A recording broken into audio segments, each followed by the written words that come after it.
அனைவருக்கும் வணக்கம். நான் பிரபாகர் ஜோதிடர். ஓம் சிவாய நமக. சிவசக்தி திருச்சிற்றம்பலம். இப்போ நான் என்ன சொல்ல போகிறேன்னா, இந்த ரிஷப லக்கணத்தில் பிறந்தவர்களுக்கு லக்கணத்தில் குரு இருந்தால் எது போல் அமைப்புன்னு சொல்கிறேன், கருத்து கொண்டு பயன்பெறுங்க. பொதுவாக காலப்புருஷ தத்துவப்படி இரண்டாவது ராசி ரிஷபமாகும், உருவம் காளை மாடாகும்.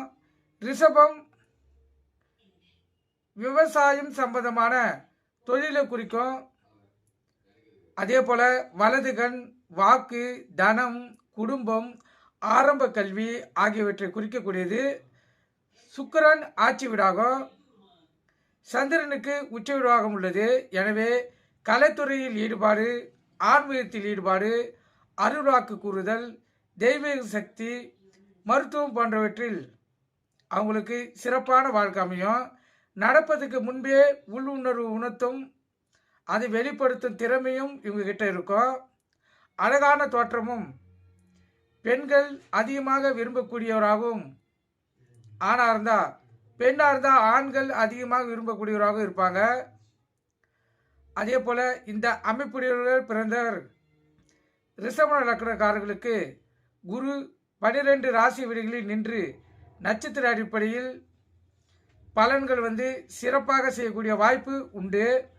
இப்போ ரிஷப லக்னத்தில் குரு இருப்பது நல்லதில்லை.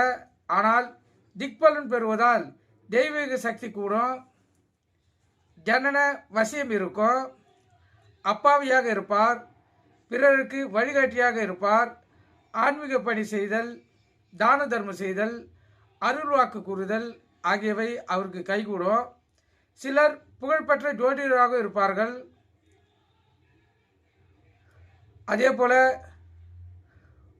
ஊரை விட்டு ஊர் சென்று வியாபாரம் செய்தால் இவங்களுக்கு அதிகப்படியான லாபம் கிடைக்கக்கூடிய வாய்ப்பு ஏற்படும். அதே போல் அரசாங்க வேலை கிடைக்கிறதுக்கும் வாய்ப்பு உண்டு. பதவியும் புகழும் இவங்களுக்கு தேடி வரக்கூடிய வாய்ப்பு உண்டு. நீங்கள் கருத்து கொண்டு பயன்பெறுங்க. நன்றி, வணக்கம், வாழ்க வளமுடன்.